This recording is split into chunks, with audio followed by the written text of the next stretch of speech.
Aí, de repente, você menstrua. Aí, quando você menstrua, às vezes sua mãe é bem orientada, ela te orienta, conversa, mas, querendo ou não, alguma mãe ou alguma tia mais velha vai falar assim, a partir de agora você pode engravidar, viu?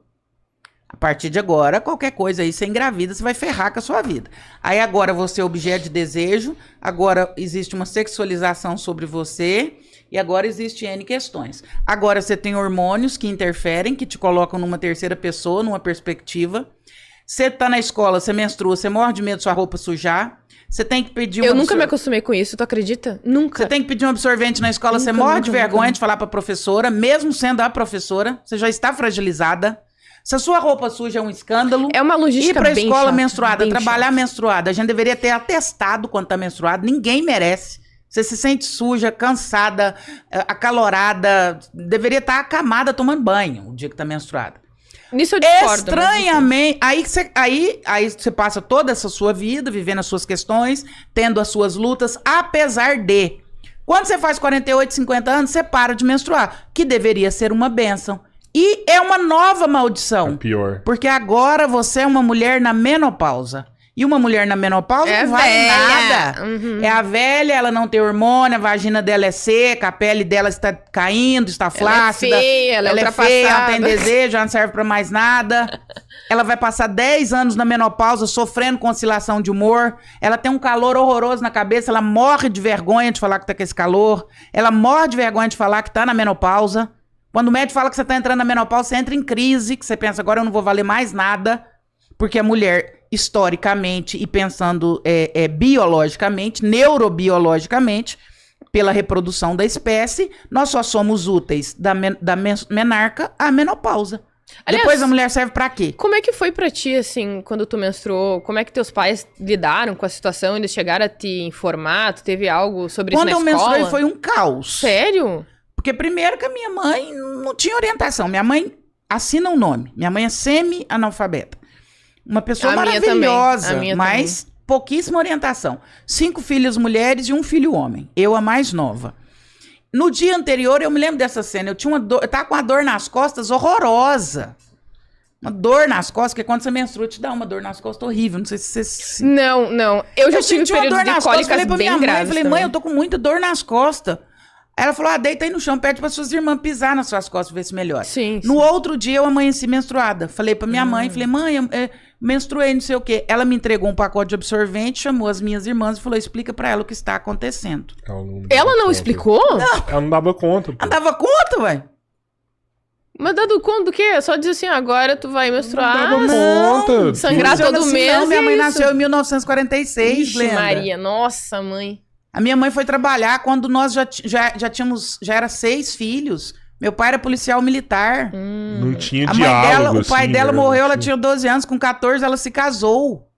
Sua mãe se casou com 14? Casou com 14. Minha nossa. Você acha que ela tinha condição de sentar e me explicar? Aliás, a única coisa que ela teu pai orientou as tinha? minhas irmãs... Meu pai era 10 anos mais velho que ela. Ela casou com 14 e ele com 24. A única coisa que ela falou para as minhas irmãs, ela entregou o pacote de absorvente e falou... Explica pra ela o que tá acontecendo e só lembra ela que a partir de agora ela pode ter problema. Que no caso seria o engravidar. É o problema. Sim. Aí você vai falar assim, não, mas isso mudou. Não mudou. Mudou um pouco. Não mudou muito. Gente, meninas no Nordeste pegam miolo de pão, amassam... Isso é a pobreza também, isso é a pobreza. Pra fazer absorvente íntimo. Porque não tem absorvente pra comprar miolo de pão. Isso é verdade. Ainda é um estigma. Vai ser um estigma pra sua filha falar, papai, estar num restaurante com você e falar, papai, precisa sair ali pra comprar um absorvente, porque o meu absorvente tá muito cheio aqui e eu preciso trocar. Eu tenho certeza que ela vai ter dificuldade. Tu nasceu porque aqui? Porque essa não é uma conversa que a gente tem ainda. Mas tu nasceu aqui? Nasci aqui. Porque eu nasci no interior do Rio Grande do Sul e eu não senti esse peso, esse estigma todo. Você tem 30 anos. É, porque, assim... Eu fui criada em um ambiente religioso bem rigoroso, assim. A minha mãe é evangélica roxíssima, entendeu? E até hoje, assim, ela tem a moralidade dela bem restritiva em relação a vários assuntos. Mas, estranhamente, quando eu fiz 6 anos de idade, ela me chamou no quarto e ela começou a me explicar, tecnicamente, de um jeito lúdico, como é que acontecia a reprodução. Eu lembro exatamente que ela fala assim, quando o homem e a mulher, eles deitam na cama, e aí eles se gostam muito, etc, etc. Eu lembro que eu perguntei pra ela assim, peraí, mas a mulher deita de calcinha e sutiã? E ela disse, não, sem. E eu, meu Deus, eu fiquei apavorada, assim, horrorizada. Mas acabou isso, 5 minutos depois eu já tinha esquecido. Eu simplesmente não liguei. Depois eu tive educação sexual na escola na 4ª série. E a minha mãe, ela sempre foi muito restritiva. Então, ela sempre foi contra masturbação, sexo pré-conjugal, extraconjugal, qualquer outra coisa que fosse Contra sexo. Qualquer coisa que fosse além da heteronormatividade típica, muito estrita dentro do casamento, ela sempre foi muito contra. E aí, eu sempre fui muito nerd, muito curiosa. Então, eu sempre gostei muito de ler sobre esses assuntos, me informar sobre práticas, sobre como me cuidar, etc. Então, eu aprendi sozinha, porque eu era uma nerdola. Eu gostava desses assuntos. Então, eu não aprendi diretamente com a minha mãe. Ela me explicou isso e depois nunca mais me falou nada. Menstruação, eu aprendi na escola também. Minha mãe lidava com menstruação muito bem. Então, ela sempre pedia pro meu pai, compra absorvente pra mim. Meu absorvente acabou e tal, não sei o quê. Então, eu nunca tive essa vergonha da menstruação. Mas você buscou informações aonde, assim? Mas informações... Livros? Eu vi em livro, revista. Vídeos, tá vendo? Eu assistia na TV também. Eu sempre tive esses interesses pessoais, entendeu?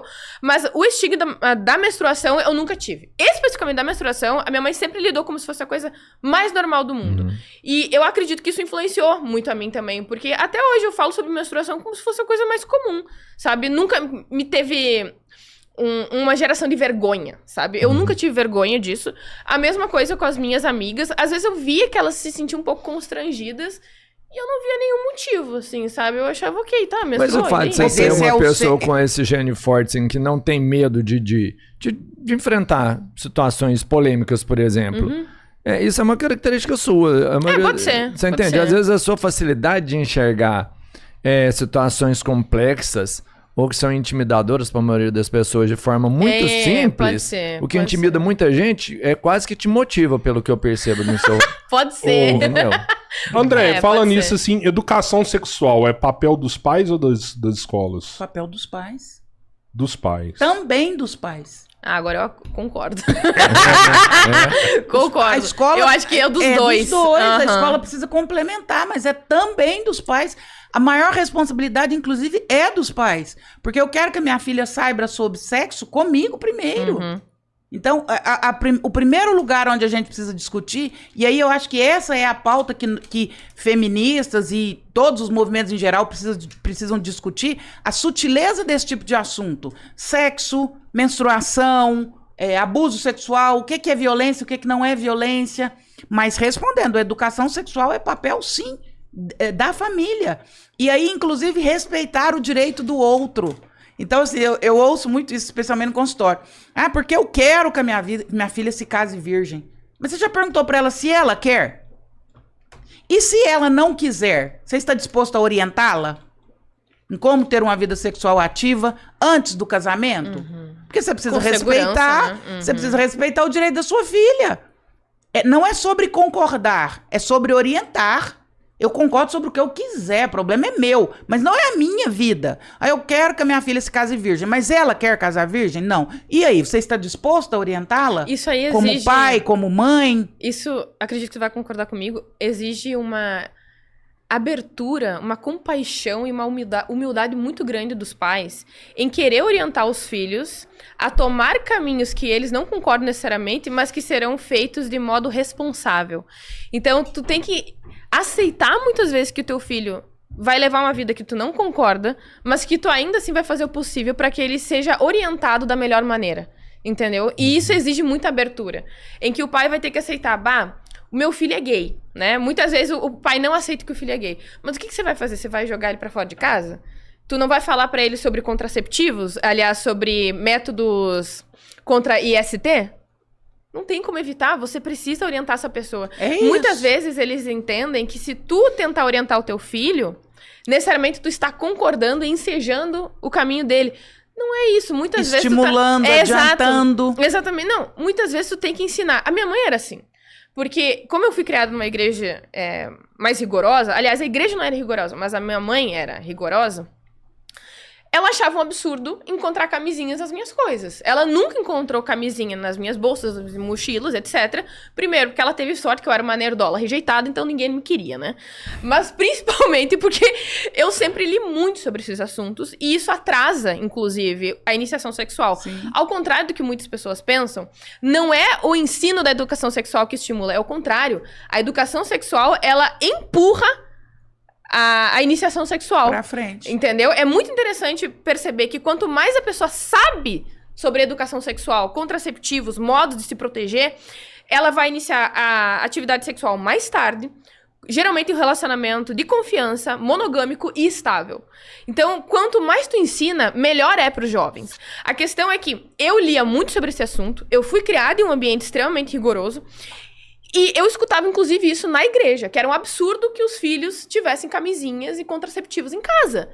Então, assim, veja que eles entendem que ensinar sobre isso necessariamente significa ensejar, que tu tá concordando com isso. A questão é, eventualmente essas pessoas vão fazer sexo. Antes do casamento, durante, depois, sei lá. Enfim, elas vão fazer. Se elas fizerem, elas precisam fazer da melhor maneira possível. Da forma mais responsável, da forma mais bem refletida e segura possível. Entendeu? E aí a psicanálise vai explicar isso muito bem, né? Tudo que é imposto será deposto. Tudo que você impõe demais, o outro vai querer quebrar por pura rebeldia. E outra também, a proibição gera o desejo. Quanto mais você proíbe, mais a pessoa vai... Isso é verdade. E a Isso é educação, verdade. ela joga pra frente. Quanto mais você educa seu filho nesse sentido, menos curiosidade ele tem. Eu lembro que meu filho, pra variar, meu filho, né? Outro dia eu postei uma foto e pus... Mateus? Tomás. Tomás. Outro dia eu pus uma foto e pus assim, eu e meu boy. Aí um monte de gente respondeu, seu não, ele é do Brasil. Eu vi essa foto. É um rapaz. Aliás, sexta-feira eu estava numa palestra do lado de Belo Horizonte. Uma senhora me abraçou, escreveu uma cartinha e me entregou. Devia ter trazido para vocês. Que legal. Levem para os 3 irmãos. Eu sou muito agradecida. Eles salvaram a minha vida. Olha eu aí. pensava em suicídio. Caramba, Nossa. Depois que eles apresentaram você, o Padre Fábio, não sei o que, minha vida mudou. Nossa, que Escreveu uma carta e pediu para entregar para vocês. Então, Esse até tipo de foi bom mensagem pra que Beijo compensa no o que a seu gente coração. faz, né? É muito gratificante. uma muito graça. mesmo. Falou, nossa, eu amo muito eles pelo o trabalho que eles prestam pro Brasil. Então, o Tomás, isso você tá falando que joga pra frente, né? Educação joga pra frente. O Tomás tinha 10 anos e tinha aula de informática na escola. E aí a professora chamou a gente, falou, o Tomás, em vez de fazer aula de informática, tá abrindo o computador, só a revista Playboy, vendo mulher pelada. Aí eu falei, Jorge, a hora que ele chegar em casa, você vai fazer o seguinte, você vai sentar com ele na frente do computador e vai falar assim, meu filho, você quer ver mulher pelada? Então vamos ver. Então vamos ver junto. Papai na sua idade também adorava ver mulher pelada. E aí você discute com Que ele. idade ele tinha? Os 12. Ah, normal, essa Discute idade. com Todo ele. mundo tem Você gosta de curiosidade. peito grande ou peito Sério? pequeno? Meu filho, papai gostava dessa aqui, ó, do peito grande, do cabelo assim, disso. E os dois ficam lá, o Jorge, certeza que eu tenho que fazer isso, certeza. Os dois ficam lá umas 2 horas lá vendo mulher pelada lá no computador. Você fez isso, Jorge? O Jorge tá ali, confirmou, hein? Nunca mais eu Confirmou. tive reclamação na escola que esse menino tava abrindo Mas revista traumatizou o guri de ver Não, pornô pois com é, o pai ó. do lado. Um menino que ficou em paz em relação a isso. Meu Então, quanto Deus do mais céu. você educa, mais pra frente você joga essa questão. Mas sabe Agora qual- você estava falando sobre informações. Na verdade, a gente tem que pôr o bode na mesa. A gente precisa começar a falar sobre coisas que precisam ser faladas. Educação sexual. A gente precisa pôr o bode na mesa. Discutir questões que precisam ser discutidas. O meu sonho é que sua esposa um dia esteja viajando e sua filha chegue e fale, papai, hoje minha menstruação desceu, o senhor precisa ir ali na farmácia comprar absorvente pra mim. Esse é o ideal. Que ela tenha liberdade de falar isso com você.